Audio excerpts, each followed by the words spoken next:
and that should be much better. How's the audio now? Can everybody hear me? How about now?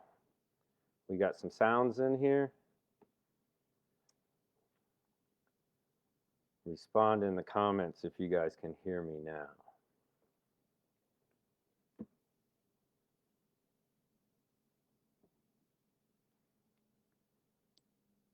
All right. Okay, so we got some sound. All right. Very good. So thank you guys all for tuning in tonight. We were right on time, but without sound. So I'm going to kind of go back over what I was just talking about. But I hope everybody had a great week. It's Thursday night. So we're going to start doing these community conversations every Thursday night at 7 o'clock. And so we're going to plan on starting out with anywhere between 30 minutes to an hour conversation, just kind of discussing some things, discussing the campaign. It's really something that has taken on a life of its own. It's been fun to see grow and to expand upon itself. So I've enjoyed doing that aspect of it.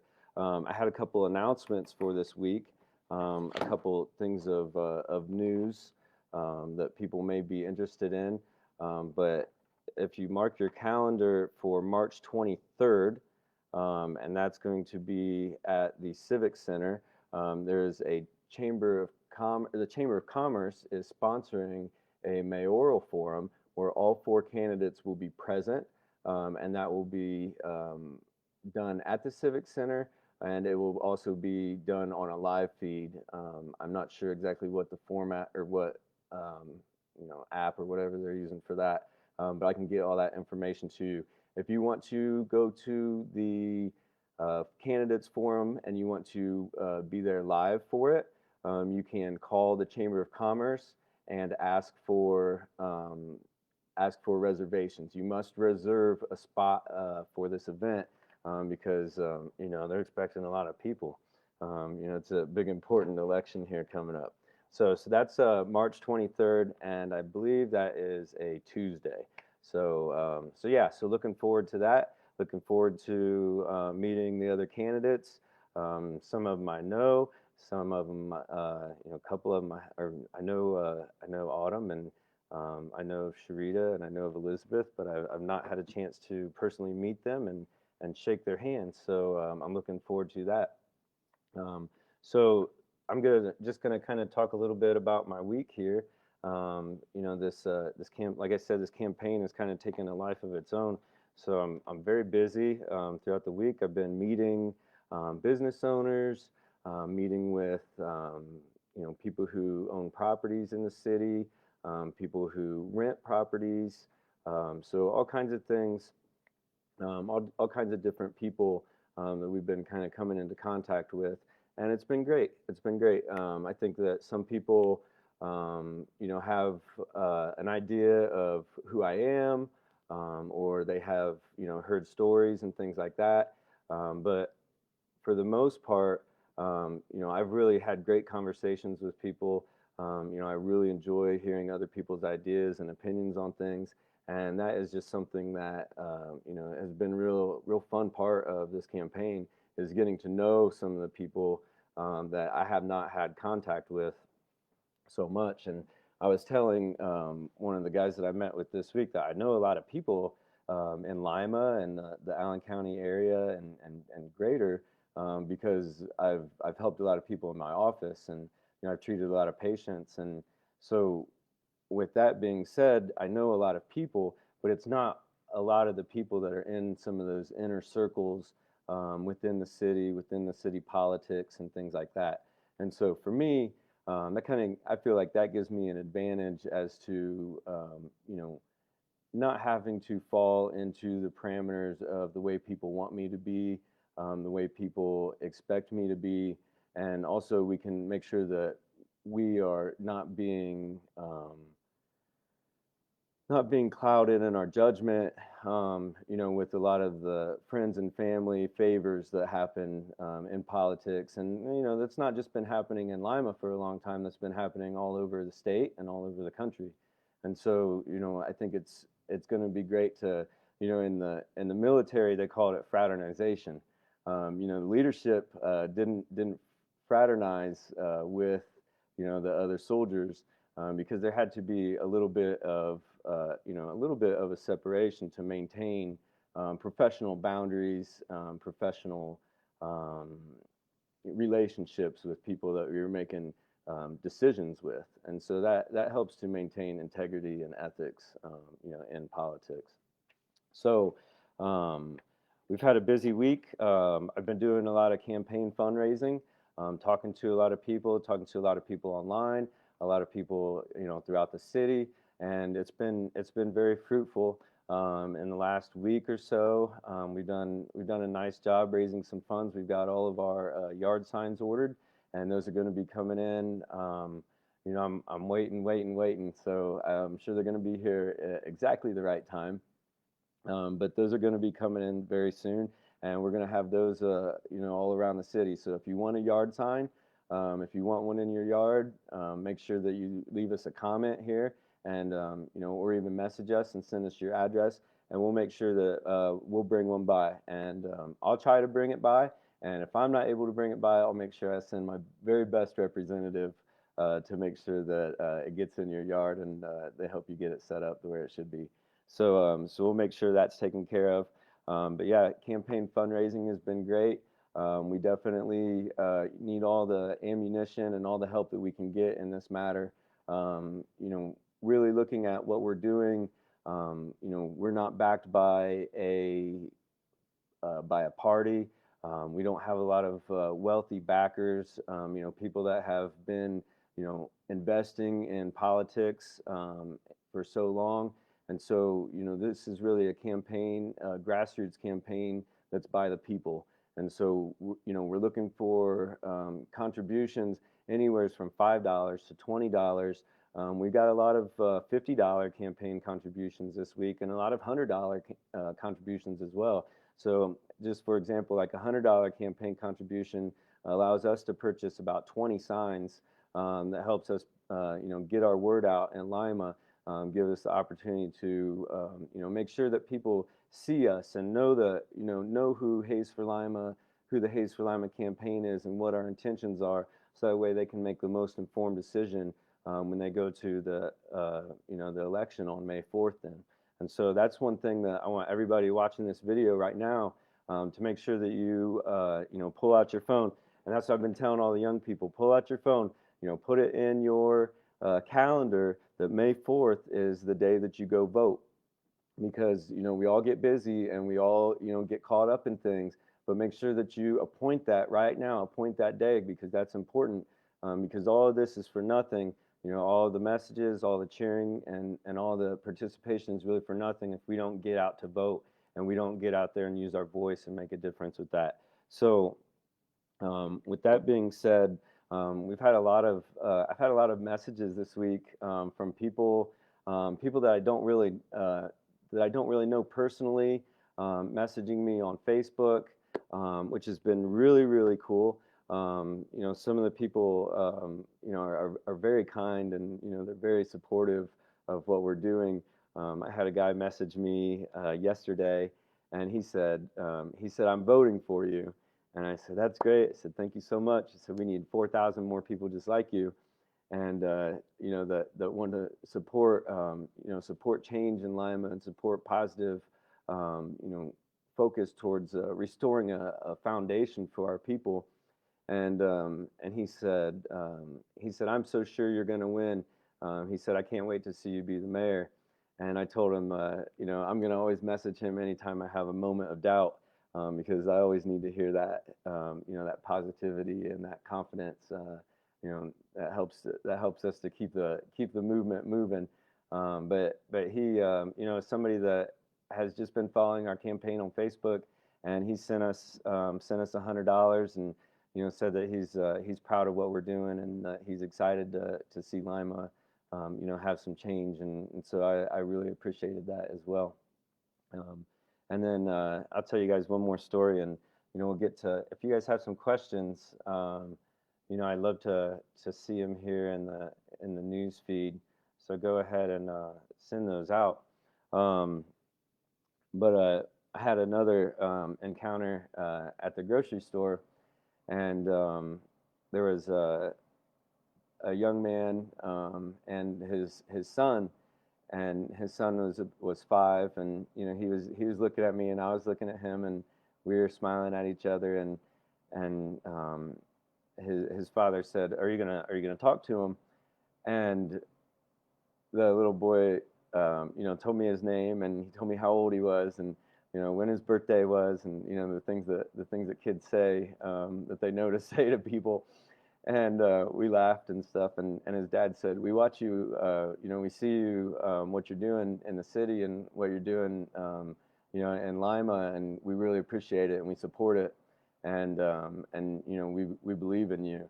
And that's one thing that really drives me, is to really see this campaign taking off, coming around to people that that I don't know personally, that I've not yet had a chance to meet and shake their hand, but they can see, that we have good intentions, that we want to do the right thing for our city, and not only that, we're highly qualified, from my experiences and the things that I've done as a business owner, experiences leading people, when I've been in the military.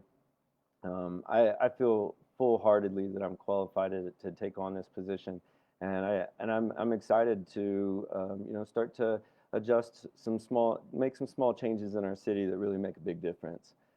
So that's what we're about. That's what my week's kind of been. Lots of meetings, meeting people, and of course, treating patients for a few days this week as well. So I'm just going to slide that down there. So Kathy says, "Are you still going to be doing chiropractic, or do you have a plan of when you are going to stop?" So yeah, so a lot of people know that I have a chiropractic office in Shawnee, and I've been practicing chiropractic for 10 years now. Um, when when I started this journey here, I definitely read the city charter, the Lima City Charter, and one of the things that the Lima City Charter states about the mayoral position is that they cannot have another job, another source of income, or um, like a way to generate revenues, or a profession or career. So that's been something that I've definitely weighed into, this decision. It's been something that I've been preparing my practice right now, to continue on when I become the mayor. We have been adding some different practitioners, doing some different things, and we are also bringing in. Well, we've had a massage therapist for quite a while now. We have some practitioners that come in and that do Reiki, energy healing, and then we also have been doing a lot more group type therapies, with yoga, meditation, types of group healing ceremonies like that. So we're trying to, bring this transition along smoothly, for patients, and for people that come to and support and are being supported by the clinic. I have plans to speak with other chiropractic physicians, and see if it's something that they are looking into. Um, Maybe having another space to practice. But all in all, I feel like the practice will continue. Absolutely, definitely will. But there's going to be a little bit of changes, and I think that everybody's going to adapt well to it. And like I said, it's going to carry on, and it'll continue to prosper and to grow as well. So, all right. So let's see here. Anybody have any questions tonight? Thank you so much, Michelle. Um, so one of the things that we can do with this page here is, if you comment in or if you comment in the link or in the comment section and you comment and say vote for Hayes, you will get an automatic message reply that will come to your inbox. And what it will do is it will help you see how you can be part of our campaign, how you can contribute to our campaign, how you can volunteer to our campaign, and you can look and find more information about the Hayes for Lima campaign. So let's see here. Oh, one of the other things that I wanted to let everyone know about, things are happening really fast. Right now, things are happening really fast, and so it's been quite a good week. And you know, I used to have, or I still have it. I read a book a while ago, and it was called The Speed of Trust. And one of the things that I've enjoyed with this campaign is I've been able to develop good relationships, trusting relationships with people around the city and around the region, and not just friends and not just patients, but people that know me, even by proxy or through another person, that they know that they have a positive expectation of what I'm going to bring to whatever we're doing together. And so one of the things that I've been working on in the last couple weeks is doing a cannabis summit for Lima, Ohio. And we've actually been doing holistic health fairs in the past, working to do these holistic health fairs to bring natural practitioners together so they can share space, learn together, create relationships and things like that. So we've, in the last couple of years since the Ohio laws have changed and they've actually legalized medical cannabis for the city, or for the state, I'm sorry, since they legalized medical cannabis for the state, we've actually added cannabis into our alternative health care theater. And so this will actually be our third that we've added the cannabis to, but this will be our 8th alternative and natural health fair that we've done here in Lima, Ohio. And they've all done a little bit differently. They've all had a little bit different twist and spin. This one's going to be more of a professional roundtable forum, a summit, if you will. And what we're going to do is we're going to call it the Lima Cannabis Summit. And we've been working on this for 2 weeks, and it is just like flying, everybody's in for it. We're bringing in people, from different cities in the state of Ohio to come in and to talk about their special understanding and their experiences with Ohio and with cannabis, with hemp, and they're going to come in and share those things to anybody that wants to attend. But we're definitely going to be inviting some of our leaders in the community, the police chief, the sheriff, our fire chief, our politicians, local and statewide. And so we want everybody to come out here and actually hear the truth and hear the possibilities that we have in a city and in a place where we can benefit from decriminalization of cannabis. We can benefit from the industry. And in so many ways, we're going to be talking about job opportunities. We're going to be talking about new businesses. We're going to be talking about tax revenue generation. And all of these things are things that we can, bring to our city that we can all benefit from, while having a natural access to natural, safe medicine, and not only just the medicinal aspects, but the industries that can be created through hemp production and hemp products. So that's going to be April 24th. So if you want to mark your calendar for that, April 24th at the Elks Club. And that is a private club here in Lima on North Street, but they are going to be open to the public that day. This event, we will have more information coming out on it soon, but you will have to have a reservation for it because we have limited space, and we want to make sure that everybody who wants to be there can make sure that they know that they have a spot there. So that's going to be coming up as well. So let's see here if we have any questions. How much are signs? You know, we definitely want to make sure that everybody that wants a sign has an opportunity to get one. We do ask for, if you are able to make a small campaign contribution. I can send the link below, but if you just um, contribute to the campaign and send us a message and let us know that you would like a sign with your address, we'll make sure that we bring you one. If you're not in a place to contribute financially to the campaign, that's great as well. Just send us a message and we'll bring you a sign anyways. So we appreciate that. We appreciate all the support. You know, whatever little bit that you have to give, you know, to contribute, and you know, prayers go a long ways, and that's what I keep telling people is, you know, pray for us for endurance and strength.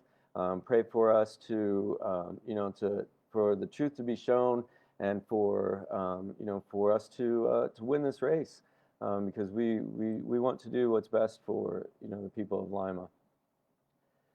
So let's see here. What experience do you have a candidate that helps qualify you to know and understand the needs of Lima? Not Shawnee, not Perry, not Bath or Lida, but Lima, the city you're running for office for. Okay. So experiences that I have in the city. Um, for me, you know, living in Shawnee for the last 10 years since I moved back from St. Louis when I was in chiropractic school, um, it's been really, I've lived on the outskirts of the city, you know, but I've always, you know, been in the city, participating in the city, doing events, doing projects, you know, working with inner city people. So I've never really looked at it as like a big separation.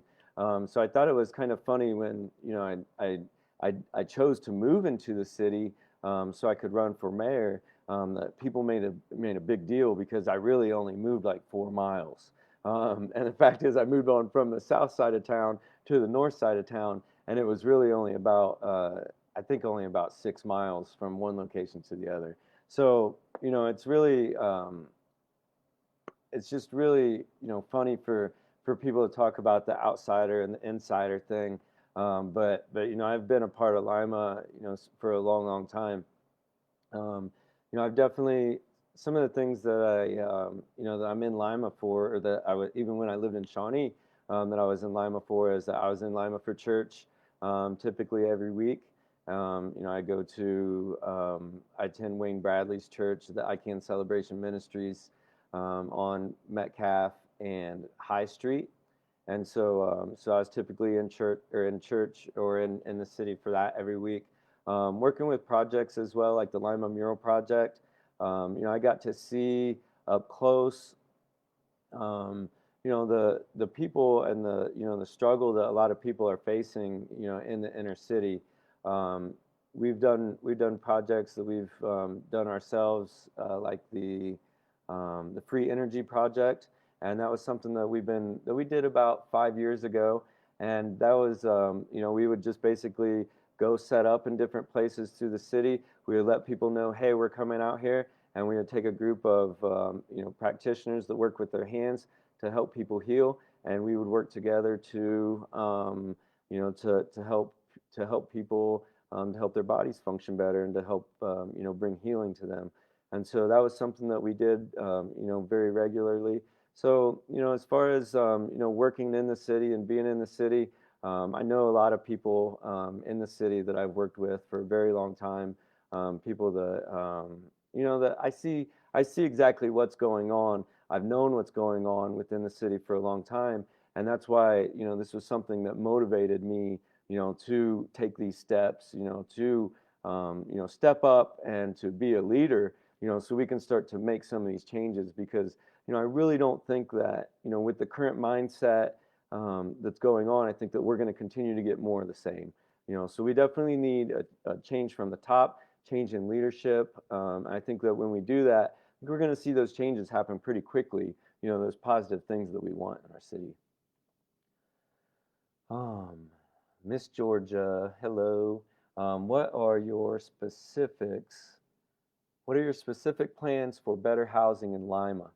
Um, well, First off, we have a new housing assessment that was done in January of 2019, I believe, and that was done by Harsony and Associates. That's something that you can actually find online if you want to look and see, what the recommendations have been, made for the city, for the city council, and our people that are making, looking to positively affect our cities and our city and the neighborhood arena. But the fact is, looking over that study, there's a lot of great ideas on it. There's a lot, it really lays it out, do this and now do this and do this by doing this. But it was done 2 years ago, and once again, we haven't really moved forward on it. And I think that that is something that, looking at, this administration and looking at what has been happening in our neighborhoods and our communities, um, we've got to focus on our neighborhoods. I spoke with, I remember, somebody, and I don't mean to talk bad about, anybody or anything. I'm just here to, say my observation and what I witness, from my perspective. And and I know that Lima has had a lot of big changes, big improvements in the last 30 years. And I think that it would be foolish to not acknowledge those things and to say yes, we have made some strides, and we have made some changes. But I look, I had somebody say, "Well, you don't know what this city looked like 30 years ago." And I said, "Well, yeah, I do. You can go to the neighborhoods and it's the same way it's been." And that's because the focus has been on, some of these things that needed done. We needed to expand, some of our infrastructure. We've done well with our water. We have great roads and, things in our city that, are paid for by tax dollar money. But we've really got to focus on right now on helping our neighborhoods and helping to improve the housing stock in our neighborhoods, improving availability of houses, and also, working with landlords. One of the recommendations that they said on the housing study was to use some of these city grant dollars to match landlords to help clean up some of the homes that desperately need renovated and taken care of. So, so we've got to be creative. We've got to assist, our landlords, but we've also got to utilize our young people that are going to trade schools, that are getting trade school educations at Apollo and at Lima Senior, and we've got to put them at work, directly in our city right now, because we have need for those kind of jobs and those kind of careers, and we can start helping those young people establish firm foundations while we're continuing to help and improve our city, and the residents benefit from that as well. Property taxes increase, so the city's creating more revenues as well in turn. So we've got, definitely possibilities. We look into, we've looked, so much into tiny homes, which is a great possibility.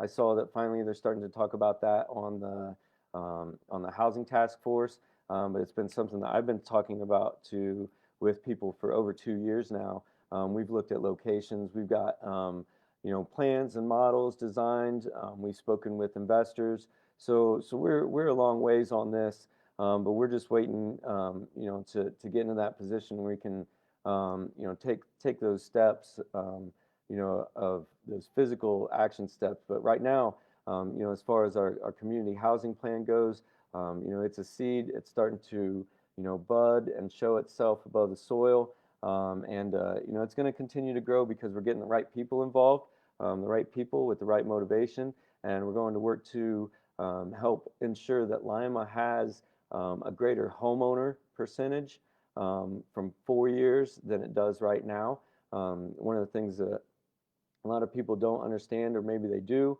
but they're not aware of, is that Lima's homeowners only make up 48% of the people in the city. And so that means that more people are renting their home than are owning their home. And so that has a lot of effect not only on um, stability for people, because a lot of times people will move every year, every few years, but also has an effect on relationships in the community. Um, a lot of times people will have, when they have ownership, when they take ownership of where they live, when they have pride about where they live, they'll take good care of it. And so these are things that that we can't mandate, we can't legislate. We can only work to create a space, so people can have the opportunity to be a part of and to take part of things that we all want to be part of innately. A community where people know each other and we have relationships, connections with people, where we don't feel alone and where we feel supported. And I think that that's really, the main things that we want to focus on are neighborhoods, is how do we create places like that. And it definitely begins with, helping, our houses and helping the places where people are actually living and inhabiting. So, yeah, absolutely. Plant silver pills. Uh, Man, I always have trouble reading people's names on. I'm gonna try it though.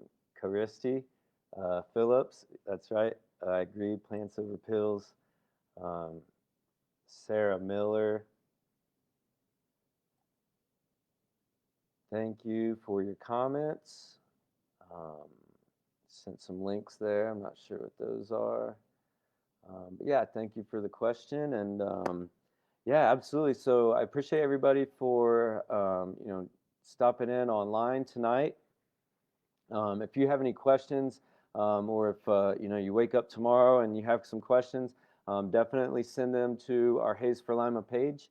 We have an email as well that is checked daily, and it is hayesforlimamayor@gmail.com.